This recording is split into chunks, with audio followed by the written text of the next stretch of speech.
Bismillahirrahmanirrahim. Assalamualaikum warahmatullahi wabarakatuh.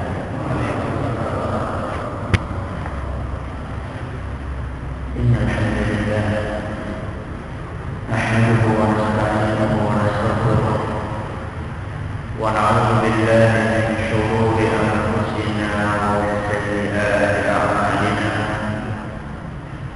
Man yahdihillahu fala mudilla lahu ومن يضلل فلا هادي له واشهد ان لا اله الا الله وحده لا شريك له واشهد ان محمدا عبده ورسوله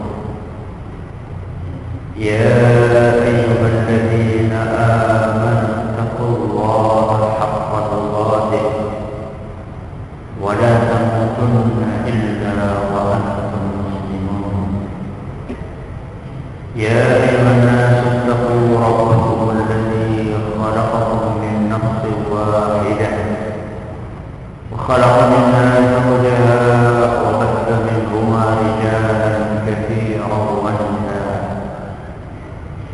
واتقوا الله الذي تساءلون به والأرحام إن الله كان عليكم رقيبا يا أيها الذين آمنوا اتقوا الله وقولوا قولا سديدا يصلح لكم أعمالكم ويغفر لكم ذنوبكم ومن يطع الله ورسوله فقد فاز فوزا عظيما أما بعد فإن أصدق الحديث كتاب الله وخير الهدي هدي محمد صلى الله عليه وسلم وشر الأمور محدثاتها وكل بدعة ضلالة.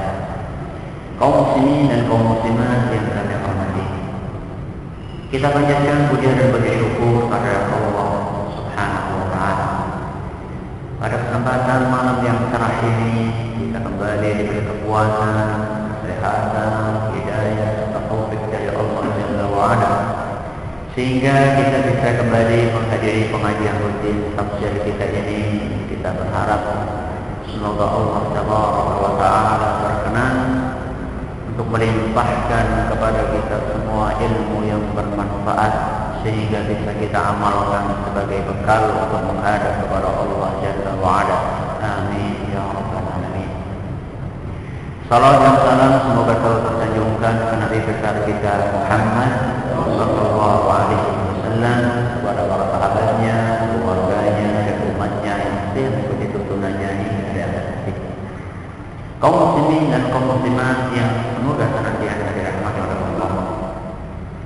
Pembahasan terakhir kita pada pengajian yang telah lalu adalah tafsir ayat yang keberapa? Ayat yang ketiga yang berbunyi apa? Ilahina. Masih ingat arti dari ilahina? Apa? Sesembahan yang hak para manusia. Dan saat itu kita telah mempelajari bahwasanya arti dari ilah itu apa? Sesembahan yang hak atau sesembahan yang berhak untuk apa? Disembah. Makanya arti yang pas dari la ilaha illallah adalah apa? Tidak ada sesembahan yang hak atau yang berhak disembah selain siapa? Allah. Itu arti yang benar dari apa? La ilaha illallah. Karena kata kuncinya adalah ilah. La ilaha. Nah, kata kuncinya itu ilaha. Nah, ketika kita telah mengetahui bahwasanya arti ilaha adalah sesembahan yang hak, berarti arti dari la ilaha illallah tidak ada sesembahan yang berhak untuk disembah selain siapa? Saat itu kita telah membawakan bahwasanya penafsiran tersebut bukanlah penafsiran yang muncul belakangan ini, namun penafsiran itu sudah dirintis oleh para ulama terdahulu. Bahkan kemarin kita bawakan seluruh ulama yang kita sampaikan, mereka semuanya adalah ulama yang bermadzhab apa? Syafi'i. Masih ingat siapa yang kita bawakan saat itu? Imam Al-Baghawi. Ada yang lain? Nah, imam siapa lagi? Hah? Imam As-Suyuti. Ada yang lain? Yang dia apa? Jangan cuma namanya Mbah Surip aja. Masa nama ulama Islam? Imam siapa lagi? Hah? Al-Azhari, bagus. Al-Azhari, As-Suyuti, Al-Baghawi. Ada lagi? Hah? Ar-Razi, bagus. Ada lagi? Satu lagi. Satu lagi yang bisa, Masya Allah. Yang bisa saya beri hadiah, jazakallahu khairan. Satu lagi. Bukan, saya nggak sebutkan kemarin. Yang saya sebutkan satu lagi siapa? Siapa ya? Ya siapa? Al apa ya? Al-Baydawi. Satu lagi adalah Imam siapa? Al-Baydawi. Dan mereka semuanya menafsirkan ilah bukan dengan Tuhan, tapi menafsirkan ilah dengan apa? Kesembahan yang berhak untuk disembah. Kemarin kita tutup dengan menanggapi sebuah komentar yang barangkali muncul, dan komentar itu berkata, mengapa terlalu membesar-besarkan masalah yang sepele? Itu kan cuma penafsiran satu kata, la ilaha, cuma menafsirkan kata apa? Ilah. Cuma menafsirkan kata ilahinna, cuma menafsirkan kata ilah kok sampai mendatangkan perkataan ulama-ulama besar. Apa itu nggak terlalu berlebihan? Gimana jawabnya? Kita saat itu mempersiapkan berapa jawaban? Berapa? Hah? 3. Yang pertama, itu bukan permasalahan sepele. Kenapa? Bagus. Karena itu menyangkut penafsiran kalimat yang merupakan kunci apa? Masuk Islam. Dan kalimat yang terakhir yang seharusnya diucapkan oleh seorang hamba ketika meninggal dunia kalau dia pengen masuk apa? Surga. Jadi bukan masalah sepele. Karena berkaitan dengan penafsiran kalimat thayyibah la ilaha illallah. Jawabannya kedua.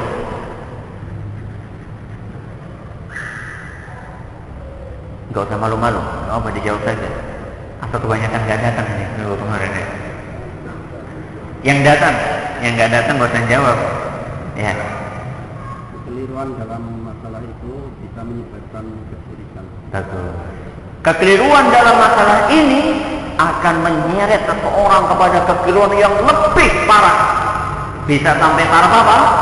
Syirik. Karena kalau misalnya orang mengatakan ilah itu adalah sekedar artinya adalah Tuhan, mungkin dia akan berkata, saya kan sudah meyakini tidak ada Tuhan selain Allah, tapi saya ini butuh perantara antara saya dengan siapa? Dengan Allah. Dan perantara itu bukan Tuhan. Perantara itu apa? Orang-orang soleh, kemudian dari kalangan para nabi, kemudian malaikat, para wali. Nah, saya ini butuh perantara, saya ini banyak dosa. Sedangkan orang-orang soleh itu dekat sama Allah Subhanahu wa ta'ala. Jadi saya butuh perantara antara saya dengan Allah. Akhirnya mereka mulai meminta kepada yang meninggal tadi, mulai beristighatsah kepada orang-orang tersebut. Ini semua salah satu sumbernya adalah dia memahami bahwasanya la ilaha illallah artinya adalah tidak ada Tuhan selain Allah. Saya sudah meyakini tidak ada Tuhan selain Allah, tapi kan saya butuh perantara antara saya dengan Allah. Akhirnya terjerumus kepada perbuatan syirik. Itu bersumber dari apa? Pemahaman yang keliru. Jadi kekeliruan dalam memahami kalimat ilah bisa mengantarkan seseorang kepada kekeliruan yang lebih parah, yaitu sampai taraf kesyirikan. Tapi kalau misalnya orang yang memahami benar kalimat la ilaha illallah, tidak ada sesembahan yang berhak untuk disembah oleh selain Allah Subhanahu wa ta'ala, maka dia nggak peduli, seluruh ibadahnya akan dia persembahkan kepada selain Allah, bukan kepada selain dia, entah itu Tuhan, entah itu makhluk. Yang penting namanya ibadah itu adalah hak siapa? Allah Subhanahu wa ta'ala. Jawaban yang ketiga. Bagus. Penafsiran tersebut adalah merupakan penafsiran yang diridhoi oleh para ulama besar dari kalangan ulama-ulama Islam, dari kalangan ulama salaf. Makanya penafsiran tersebut adalah merupakan penafsiran yang benar. Dan kita siapa? Saya dan jenengan itu siapa? Ilmu kita sangat terbatas. Bahasa Arab bukan hanya pas-pasan. Apa? Malah mungkin orang cengeng. Kemudian tingkat keimanan kita dan ketakwaan kita jauh dibandingkan mereka. Mungkin antara langit dan apa? Dan bumi. Ya. Jadi nggak bisa kita bandingkan. Penafsiran ini sudah diridhoi oleh para ulama kita, ulama besar kita dari kalangan salafus saleh. Dan kata Abu Hamid Al-Ghazali dalam kitabnya Ihya Ulumuddin, wa'alam anna al-haq alladhi la mira'a fihi 'inda ahli al-basair huwa madhhab as-salaf. Dan ketahuilah bahwasannya kebenaran yang tidak perlu untuk diperdebatkan lagi oleh orang-orang yang berilmu adalah keyakinannya para ulama salaf. Itu kata Imam Al-Ghazali rahimahullah ta'ala. Berarti kita sampai ayat yang keberapa? 3. Kalau kita cermati dari ayat pertama, kedua, ketiga, kita akan masuki pengajian kita pada kesempatan kali ini. Kita selesai sudah mengulang pengajian pada pengajian yang lalu. Materi kita pada kesempatan kali ini adalah perpaduan antara 3 sifat Allah. Kalau kita cermati dari ayat pertama, Qul a'udzu birabbin nas. Ayat yang kedua apa? Malikin nas. Ayat yang ketiga apa? Ilahin nas. Di ayat-ayat ini Allah telah menyebutkan 3 sifat yang berbeda milik Allah. Yang pertama, Allah mengatakan bahwasannya dia adalah Rabbin nas. Qul a'udzu birabbin nas. Rabbnya apa? Para manusia. Kemudian di ayat yang kedua Allah menyebutkan sifat lain. Apa? Malikin nas. Apa artinya? Raja para manusia. Kemudian di ayat yang ketiga Allah Subhanahu wa ta'ala menyebutkan sifat yang lain. Apa itu? Ilahina, sesembahan yang hak para manusia. 3 sifat ini maknanya sama nggak? Sama nggak? Antara Rabb, Malik, sama Ilah, sama nggak? Maknanya sama nggak? Sama. Rabb artinya kemarin sudah kita jelaskan ya. Malik artinya raja. Ilah artinya sesembahan. Masa antara raja dengan sesembahan maknanya sama? Sama nggak? Nggak sama. Jadi 3 sifat ini nggak sama. Kemudian apakah penyebutan 3 sifat ini karena kebetulan atau ada maksud tertentu di balik itu? Kira-kira ada maksud tertentu nggak di balik penyebutan 3 sifat ini? Pasti ada. Gak mungkin Allah Subhanahu wa ta'ala menyebutkan begitu saja, disusun mulai dari Rabbin nas, kemudian Malikin nas, kemudian Ilahin nas. Tidak. Mesti penyebutan 3 sifat ini mengandung makna yang sangat dalam. Yang ini perlu kita pelajari supaya kita bisa meresapi isi dari apa? Al-Quran. Penting ya, kita perlu meresapi ini supaya kita itu ketika membaca Al-Quran itu membaca Al-Quran bukan hanya sekedar di mana, bisa masuk ke mana, masuk ke dalam hati. Di ayat pertama, Allah Subhanahu wa Ta'ala menamakan dirinya sebagai Rabb. Tujuannya apa?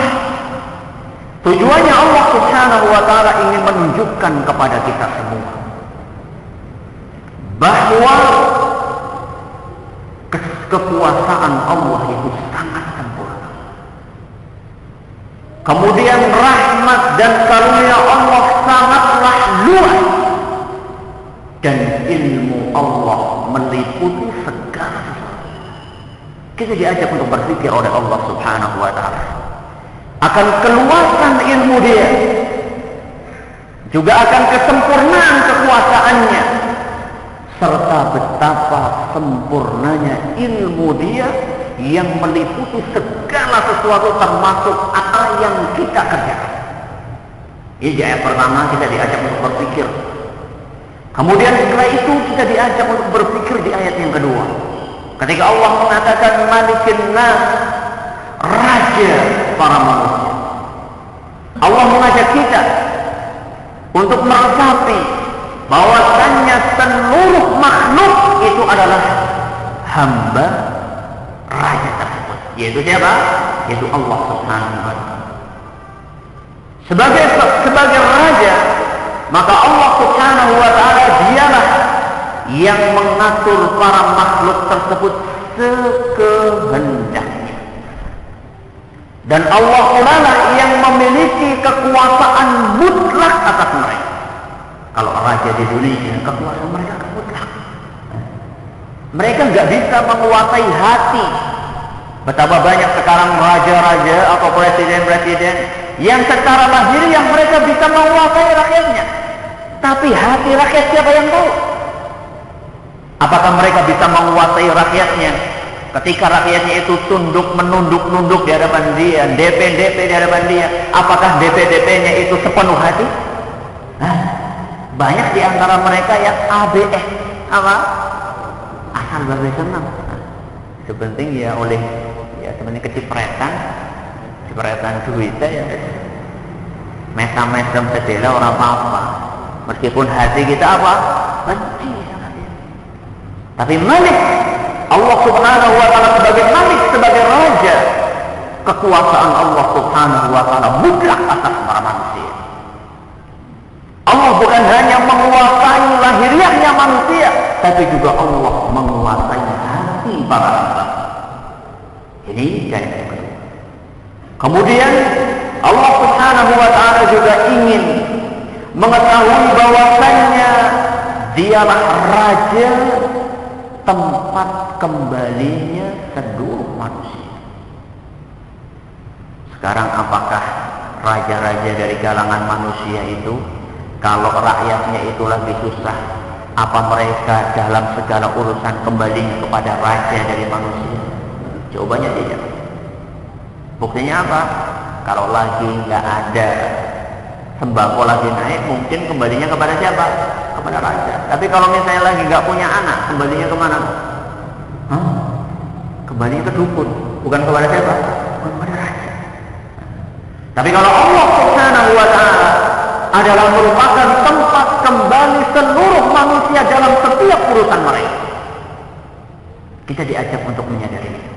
Baru kemudian kita diajak untuk meresapi sifat yang ketiga, yaitu apa? Ilahi. Sesembahan apa? Manusia. Kita diajak oleh Allah Subhanahu wa Ta'ala untuk menyadari, manakala kita meyakini bahwasanya Allah adalah satu-satunya Rabb dan Allah satu-satunya Raja, berarti satu-satunya yang berhak untuk disembah hanyalah siapa? Allah Subhanahu wa Ta'ala. Dan ini adalah merupakan puncak dari sifat Allah Subhanahu wa Ta'ala. Dan inilah tujuan utama dibawakannya Rabb, Malik. Tujuannya adalah supaya mereka sampai kepada apa? Ilahi. Aneh kalau kita memperhatikan fenomena masyarakat.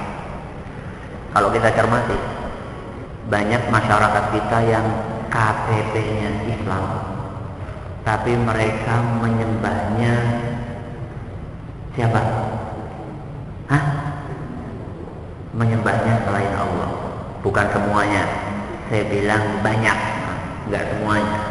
Banyak orang yang KTP-nya Islam, tapi menyembahnya selain Allah. Dan nanti kita akan jelaskan bahwasanya ini adalah merupakan sikap pelin-pelan.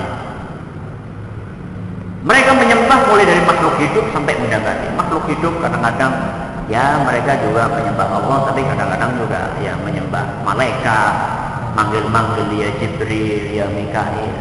Beberapa hari lalu saya didatangi oleh salah seorang adik kelas saya di pondok. Dia ikut di suatu daerah di Jawa Barat, dia ikut kelompok zikir.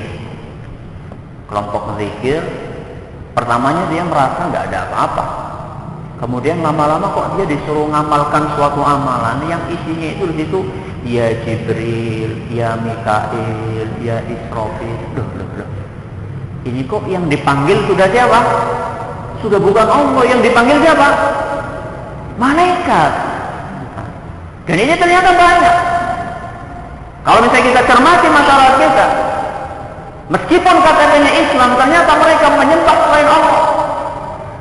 Menyembah tadi malaikat, kemudian menyembah nabi, menyembah wali, dan tidak lupa menyembah jin. Dari yang makhluk hidup sampai yang benda mati, wah banget.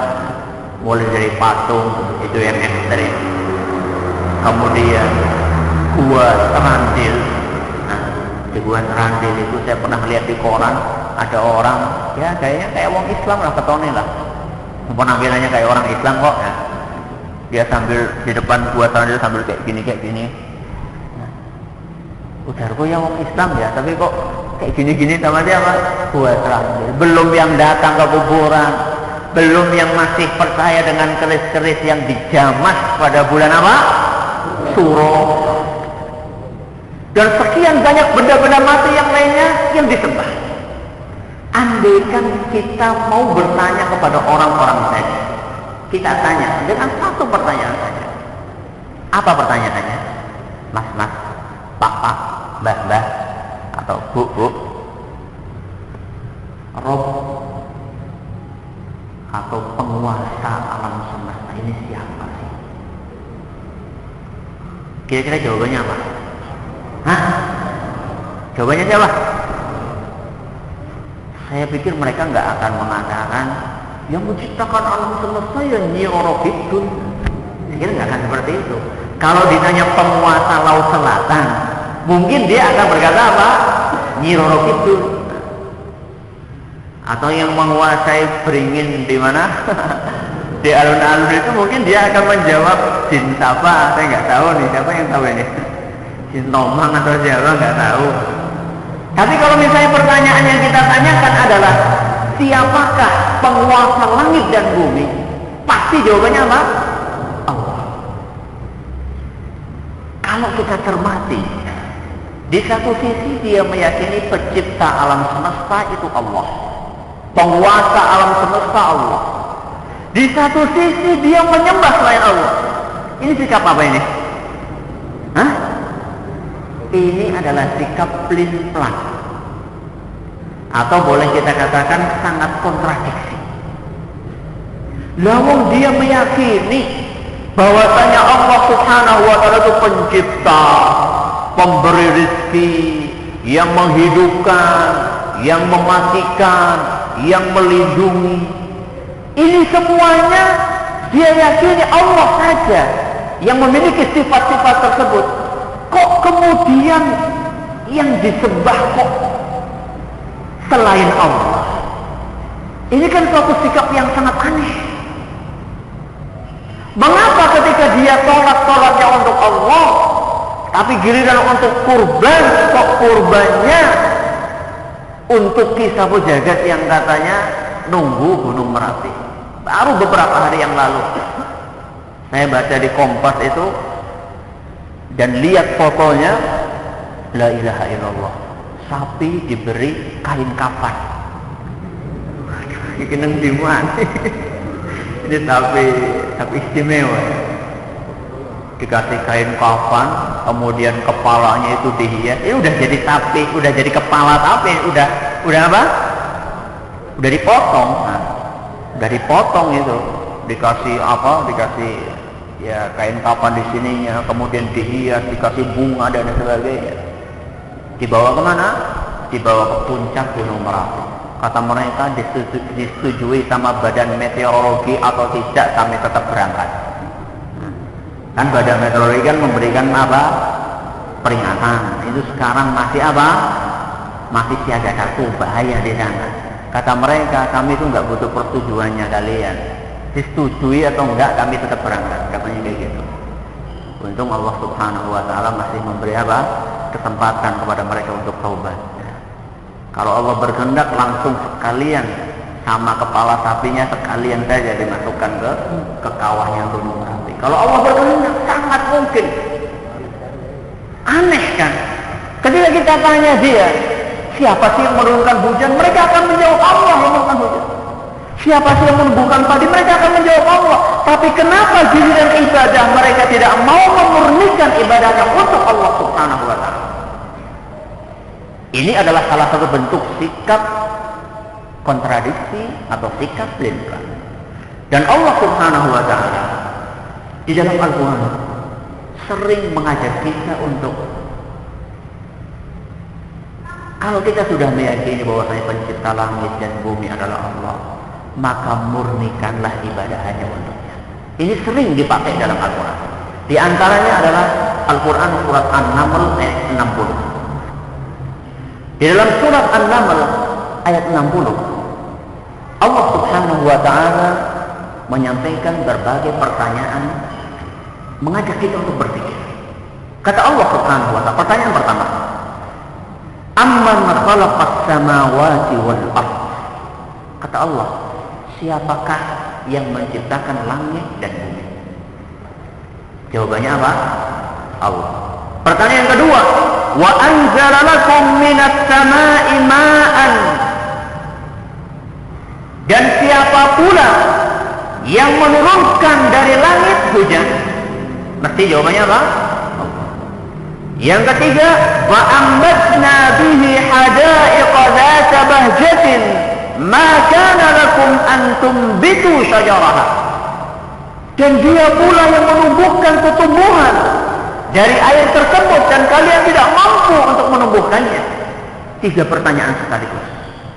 Kita diajak untuk berpikir oleh Allah Subhanahu Wa Taala, siapa sih yang menciptakan langit dan bumi? Siapa yang menurunkan hujan? Siapa yang menumbuhkan tumbuhan? Setelah kita diajak berpikir seperti itu, Allah Subhanahu Wa Taala menegaskan, Ailahun ma'allah. Apakah pantas ada sesembahan selain Allah? Jadi setelah kita diajak bahwasanya pencipta langit dan bumi, yang menurunkan hujan, yang menumbuhkan tumbuhan adalah Allah, kenapa kok ada sesembahan selain Allah? Kemudian Allah tutup firman-Nya dengan balhum qaumun ya'dilun. Mereka itu sebenarnya adalah orang-orang yang menyimpang dari kebenaran. Jadi ketika ada orang yang meyakini Allah pencipta langit bumi, Rabb alam semesta, kok kemudian dia masih menyekutukan Allah dalam ibadahnya, berarti kata Allah Subhanahu Wa Taala, mereka adalah orang-orang yang apa tadi? Yang menyimpang dari kebenaran. Contoh yang lain, di dalam Al-Quran banyak perintah-perintah. Saya ingin mengetahui perintah yang pertama kali muncul dalam Al-Quran apa? Apa? Bukan, dalam susunan Al-Quran, mulai dari surat Al-Fatihah sampai An-Nas. Kita baca dari Al-Fatihah terus ke belakang. Perintah yang pertama kali muncul apa?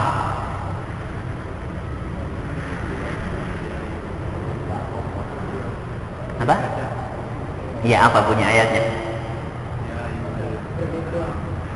Ya ayyuha Yang hafal Quran kayaknya tau gue. Atau nggak usah yang hafal Quran, yang pernah membaca Quran terjemah dari awal sampai akhir. Apa? Ya, bagus. Ya ayyuhan nasu hudu. Apa? Rabbakumul ladzi khalaqakum walladzina min qablikum la'allakum apa? Tattaqun. Ini surat apa? Surat Al-Baqarah ayat 22. Panjenengan baca mulai dari surat Al-Fatihah sampai ayat ini tidak ada perintah. Perintah muncul pertama kali dalam surat Al-Baqarah ayat 21, maaf, bukan 22. Ayat berapa? 21. Jadi mulai dari Al-Fatihah, belakang terus, itu belum ada muncul perintah. Perintah pertama kali muncul ada dalam surat Al-Baqarah ayat 21. Apa isi perintah itu? Ya ayyuhan nas, wahai para manusia, u'budu, sembahlah. Siapa? Rabbakum, Rabb kalian. Sembahlah Rabb kalian. Kenapa kita menyembah Rabb kita? Alladzi khalaqakum walladzina min qablikum. Karena Rabb kalian itu yang menciptakan kalian dan yang menciptakan orang sebelum kalian. Di sini Allah mengajak kita untuk berpikir, yang berhak untuk disembah adalah yang menciptakan. Hah? Apakah Syekh Abdul Qadir Jailani itu menciptakan kita semua? Hah? Kenapa disembah? Apakah keris itu menciptakan kita semua? Kenapa kok disembah? Di dalam ayat ini Allah mengajak kita untuk menyembah Rabb yang telah menciptakan kita. Jadi kalau kita sudah meyakini bahwasanya Rabb yaitu Allah Subhanahu wa taala, dialah yang menciptakan kita, berarti konsekuensinya kita harus apa? Harus hanya menyembah siapa? Allah Subhanahu wa taala. Mungkin ada yang nyeletuk, Ustaz, itu pemahamannya siapa juga? Pemahamannya Ustaz baca Quran kemudian menafsirkan sekehendaknya atau gimana? Kalau kayak gitu Ustaz, saya juga bisa. Nah, kalau asal menafsirkan, saya juga bisa. Jawabannya, penafsiran seperti ini itu sudah disebutkan oleh para ulama dari dulu kan, atau mungkin lebih tepatnya dari doel-doel kala. Sebelum apa? Ada EYD. Nah, sebelum ada ejaan yang disempurnakan. Mereka sudah sama menafsirkan dengan penafsiran yang serupa. Kalau nggak percaya, saya akan bawakan perkataan para ulama. Di antaranya, dan yang saya sebutkan sekali lagi adalah ulama Syafi'iyah. Hanya ulama Syafi'iyah yang akan saya bawakan perkataannya untuk momen ini. Di antaranya Imam Al-Baghawi, ketika beliau menafsirkan surat Yusuf ayat 106. Dalam surat Yusuf ayat 106, Allah Subhanahu wa taala berfirman, "Wa ma yu'minu aktsaruhum billahi illa wa hum musyrikun." Kebanyakan mereka tidak beriman kepada Allah melainkan dalam keadaan musyrik. Kok bisa ya? Beriman tapi apa? Musyrik. Piye itu? Apa bisa bertemu itu? Iman dan apa? Syirik. Mereka beriman kepada Allah tapi juga melakukan apa? Syirik. Itu nggak salah Ustaz ayatnya. Loh, silakan dibuka. Ada yang bawa Quran nggak? Mbok saya nanti dikira bikin ayat ya. Silakan dibuka di surat apa tadi? Yusuf ayat berapa? 106. Baca di situ. Terjemahannya, kebanyakan mereka tidak beriman kepada Allah melainkan dalam keadaan musyrik, mempersekutukan Allah. Apa maksudnya iman? Apa maksudnya syirik di sini? Kok bisa orang beriman dikatakan musyrik? Kata Imam Al-Baghawi, imannya mereka adalah keyakinan bahwasannya yang menciptakan langit dan bumi adalah Allah. Kemudian imannya mereka adalah keyakinan mereka bahwasanya yang menurunkan hujan adalah siapa? Allah. Terus syiriknya di mana? Syiriknya mereka menyekutukan Allah dalam ibadah. Jadi mereka cuma meyakini bahwasanya yang menurunkan hujan, yang menciptakan langit dan bumi itu Allah, yang menurunkan hujan Allah, tapi giliran ibadah mereka tidak memurnikan ibadah untuk Allah. Inilah syirik mereka. Jadi kalau misalnya ada orang yang meyakini pencipta langit, pencipta bumi adalah Allah, tapi kemudian kok mereka masih mempersembahkan ibadah kepada selain Allah, berarti ini mukmin apa musyrik, Pak? Hah? Mukmin apa musyrik? Mukmin musyrik. Orang ketemu mukmin musyrik. Orang yang seperti ini adalah musyrik. Hah? Jadi gak cukup orang mau masuk Islam itu hanya meyakini tidak ada Tuhan selain Allah. Gak cukup. Hanya meyakini pencipta langit bumi adalah Allah, gak cukup. Buktinya apa? Buktinya orang-orang musyrikin pada zaman Nabi SAW, Abu Jahal, Abu Lahab, dan kawan-kawannya, ya. Mereka itu kalau ditanya siapa sih yang menciptakan langit dan bumi, mereka pasti jawabannya apa? Allah. Tapi giliran diajak untuk memurnikan ibadah kepada Allah Subhanahu wa Ta'ala, mereka jawabannya apa? Aja'alal alihata ilahan wahida inna hadza la syai'un ujab. Apa jawab mereka? Apakah Muhammad pengen menjadikan sesembahan itu cuma satu? Ini hal yang sangat aneh. Kata mereka aneh. Nah, jadi mereka tuh sama juga ya. Punya ya semacam kayak dewa-dewa ya. Kayak semacam dewa-dewa cuman dalam bentuk apa? Dalam bentuk patung. Kalau sekarang ada dewa langit, ada dewa bumi, ada dewa laut, mungkin ada dewa dapur juga ya. Masing-masing memiliki dewa. Nah, mereka aneh, merasa aneh, gak masuk akal menurut mereka. Nah, menurut akal mereka, gak masuk akal kok sesembahan cuma satu. Nah, yang namanya sembahan ya banyak menurut mereka. Jadi ini menunjukkan bahwasannya orang kalau mau masuk Islam, dia itu nggak cukup hanya sekedar meyakini pencipta adalah Allah, pemberi rezeki adalah Allah, yang menghidupkan adalah Allah, yang mematikan adalah Allah, tapi keyakinan itu harus diiringi dengan praktek nyata memurnikan ibadah hanya untuk siapa? Hanya untuk Allah Subhanahu wa Ta'ala, alias hanya menyembah siapa? Hanya menyembah Allah Subhanahu wa Ta'ala. Dan masih banyak perkataan ulama yang lainnya. Di antaranya Imam Az-Zarkashi. Imam Az-Zarkashi ini juga ulama Syafi'iyah juga. Ketika beliau menafsirkan firman Allah surat Yunus ayat 31. Yunus 31. Allah kembali mengajak kita untuk bertanya. Allah kembali menyampaikan beberapa pertanyaan. Pertanyaan yang pertama, Qul man yarzuqukum minas samai wal ardh. Katakanlah Muhammad, ini pertanyaan pertama. Siapakah yang memberi rezeki kepadamu dari langit dan bumi? Ini pertanyaan pertama.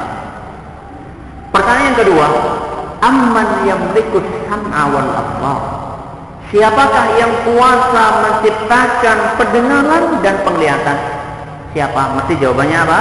Allah. Pertanyaan ketiga, wa man yukhrijul hayya minal mayyiti wa yukhrijul mayyita minal hayy. Dan siapakah yang mengeluarkan yang hidup dari yang mati dan mengeluarkan yang mati dari yang hidup? Apa maksudnya ini? Mengeluarkan yang hidup dari yang mati, apa contohnya? Hah? Ayam dari telur. Ayam dari telur. Bagus. Telur benda mati dikeluarkan dari telur apa? Ayam benda hidup. Ada yang lain? Itu toh? Apa? Tumbuhan keluar dari apa? Biji-bijian. Nah, tumbuh pohon itu adalah benda hidup. kemudian dikeluarkan dari benda mati, yaitu apa? Biji. Ada yang lain? Apa? Daging yang sudah busuk muncul apa? Belatung. Mungkin, bisa jadi. Ada yang lain? Sudah nggak ada lagi? Semuanya ini berkaitan dengan makhluk selain manusia. Apa nggak ada yang dari manusia? Hah? Manusia dari sperma. Manusia dari apa? Sperma. Sperma adalah benda apa? Mati. Dari benda mati muncul apa? Makhluk itu. Habis, ada lagi? Orang yang beriman dari orang kafir. Kok bisa kan? Orang kafir itu orang yang mati. Mati apanya? Hatinya. Ketika dia masuk Islam, hati yang mati itu apa? Hidup. Berarti Allah mengeluarkan dari yang mati menjadi apa? Hidup. Ini contoh yukhrijul hayya minal mayyit, mengeluarkan yang hidup dari yang mati. Sekarang kebalikannya, wa yukhrijul mayyita minal hayy, dan mengeluarkan yang mati dari yang hidup.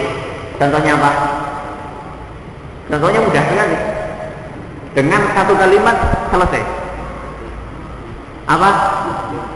Hah? Jawabannya kebalikan dari contoh yang tadi. Hah? Kebalikan dari contoh yang tadi, selesai masalah sudah. Kalau tadi dikatakan telur ayam dari apa? Telur. Dibalik saja. Telur keluar dari apa? Ayam. Itu kan mengeluarkan yang mati dari apa? Yang hidup. Contoh yang lain apa? Tumbuhan. Tumbuhan hidup menjatuhkan apa? Biji. Dari benda hidup keluar apa? Benda mati. Contoh yang lainnya juga tadi orang yang beriman kemudian apa? Murtad. Orang kalau tadi orang kafir masuk apa? Agama Islam, dia mati sebelumnya kemudian jadi apa? Hidup. Ini kebalikannya. Apa? Oh, sudah hidup hatinya kok malah murtad. Berarti ini dari yang hidup menjadi apa? Mati. Ini pertanyaan yang ketiga. Pertanyaan keempat, kata Allah Subhanahu wa taala, "Wa man yudabbirul amra?" Dan siapa pula yang mengatur segala urusan? 4 pertanyaan sekaligus. Fasayaquluna Allah, mereka akan menjawab Allah yang melakukan itu semua. Kemudian Allah menutup firman-Nya, "Faqul afala tattaqun?" Kenapa kalian tidak bertakwa? Kalau kalian mengetahui bahwasannya itu semua yang melakukan adalah Allah, kenapa kalian tidak bertakwa? Apa maksud takwa di sini? Maksud takwa di sini, kenapa kalian tidak mengikhlaskan ibadah kalian hanya untuk siapa? Hanya untuk Allah. Tidak memurnikan ibadah kalian hanya untuk Allah. Tidak menyembah hanya Allah. Kenapa? Sebagaimana ditafsirkan oleh Imam Az-Zarkashi dan juga Fakhruddin Ar-Razi rahimahullah ta'ala. Sampai di sini selesai pembahasan kita tentang ayat yang ketiga sampai ayat yang pertama sampai ayat yang ketiga dari surat An-Nas. Insyaallah pada pengajian yang akan datang kita akan memasuki ayat yang keempat.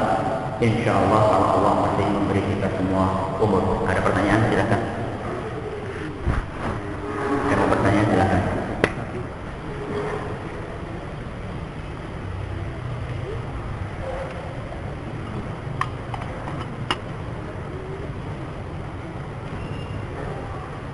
Gak ada yang bertanya? Apa perlu saya tanya?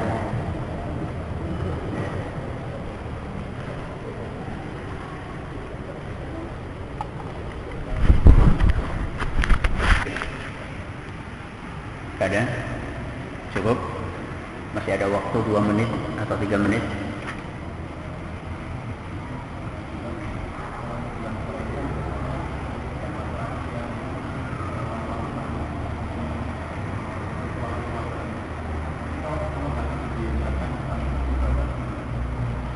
Apa?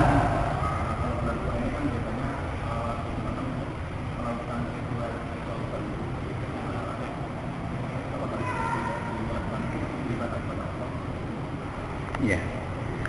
Di bulan Syuro ini banyak ada ritual-ritual. Kalau itu tidak diniatkan sebagai bentuk ibadah kepada Allah, bagaimana? Ya tetap salah. Tetap salah. Karena kalau diniatkan untuk ibadah kepada Allah pun tidak akan diterima. Baik diniatkan untuk ibadah kepada Allah maupun tidak diniatkan ibadah kepada Allah, tetap itu adalah tertolak. Contohnya seperti jamasan. Jamasan apa? Benda-benda pusaka. Mbok panjenengan itu mau niati itu sebagai ibadah kepada Allah maupun tidak, ya itu tetap tidak diterima. Karena itu dari asasnya itu sudah keliru. Ruwatan, ya. Ruwatan sangat disayangkan sekarang masih banyak. Katanya ruwatan itu untuk apa? Untuk membersihkan apa? Membersihkan, bukan itu ruwat bumi. Ini ruwatan orang diruat. Ruwat itu ya dengan berbagai macam ritual, mulai dari dimandikan, kemudian diapalah banyak, kemudian mengadakan apa wayang, kemudian ngambil lakon apa ya, Bedoro Kolo atau apa saya lupa itu. Nah, ini kemudian ada ruat bumi. Kemudian kemarin baru saja saya baca di Suara Merdeka ada model di Pekuncen itu saling melempar apa? Nasi. Saling melempar apa? Nasi. Subhanallah. Ketika ditanya apa enggak mubazir, jawabannya apa? Kami itu telah banyak, bumi itu telah banyak berjasa kepada kami, maka kami ingin memberi makan bumi. Saya ketika membaca ini cuma geleng-geleng kepala. Subhanallah, apa tanah itu butuh nasi? Tanah ini butuh nasi. Nasi untuk dimakan sama tanah. Ya apa dimakan sama tanah, paling ya dimakan sama ayam lah. Yang pesta bukan tanah, ayam itu yang nanti yang pesta. Saya juga habis pikir alasannya tuh, ya Allah, saya tuh cuma geleng-geleng kepala baca. Dan kalau misalnya kita kumpulkan dari ujung timur sampai ujung barat Indonesia, banyak sekali ritual yang dilakukan pada bulan apa? Syuro, bulan Muharram. Besok tanggal 10 Muharram ya. Besok tanggal 10 Muharram kami mengingatkan diri saya pribadi dan juga jemaah sekali untuk berpuasa, karena kata Nabi sallallahu alaihi wasallam, "Shaumi yaumi Asyura ahtasibu 'ala Allahi an yukaffira as-sanata allati qablah." Berpuasa di tanggal 10 bulan Muharram atau yang biasa diistilahkan dengan Asyura akan menghapuskan dosa 1 tahun yang lalu. Akan menghapuskan dosa 1 tahun yang lalu. Syukur-syukur kalau diiringi dengan puasa tanggal 9 tadi. Nah, kalau tadi belum puasa, silakan diiringi dengan puasa tanggal 11. Berarti kalau besok hari Kamis, puasanya Kamis sama apa? Jumat. Kalau tadi sudah puasa ya tadi sama besok. Untuk menyelisihi orang-orang Yahudi yang juga berpuasa pada tanggal 10 Muharram